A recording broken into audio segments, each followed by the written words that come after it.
আসসালামু আলাইকুম। আজকে আমি আমার চ্যানেলে একটি নতুন রেসিপি নিয়ে এসেছি, তা হলো কই মাছের মরিচ খোলা রেসিপি। চলো বেশি কথা না বাড়িয়ে চলে যাই রেসিপি রান্না করার জন্য। আমি এখানে দিয়েছি 1 কাপ পরিমাণ সয়াবিন তেল, দিয়েছি একটি পেঁয়াজ, এরপরে দিয়ে দিয়েছি বাটা মরিচ।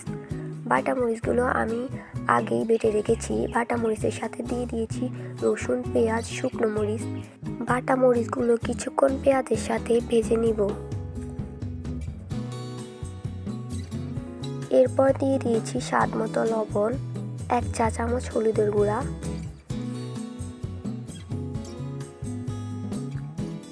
এরপর কই মাছগুলো দিয়ে দেব। মাছগুলো মরিচের সাথে কিছুক্ষণ ভেজে নিব।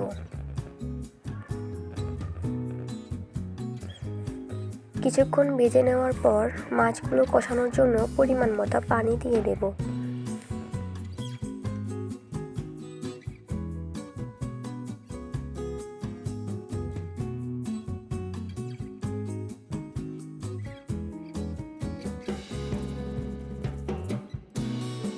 এরপর কিছুক্ষণ পর পর মাছগুলো নেড়ে দিই। মাছগুলো নেড়ে না দিলে মাছগুলো পাতিলের সাথে লেগে যায়, তাই আমি কিছুক্ষণ পর পর মাছগুলো নেড়ে দিই। এরপর কষানো হয়ে গেলে আবারও পরিমাণ মতো পানি দিয়ে দিয়েছি।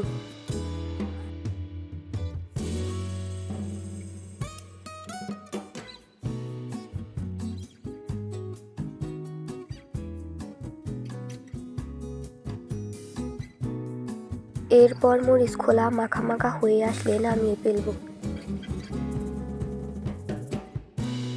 এই তো খুবই মজাদারভাবে কই মাছের মরিচ খোলা রান্নার রেসিপি তৈরি। আজকের জন্য আমার রেসিপি এখানেই শেষ। আল্লাহ হাফেজ।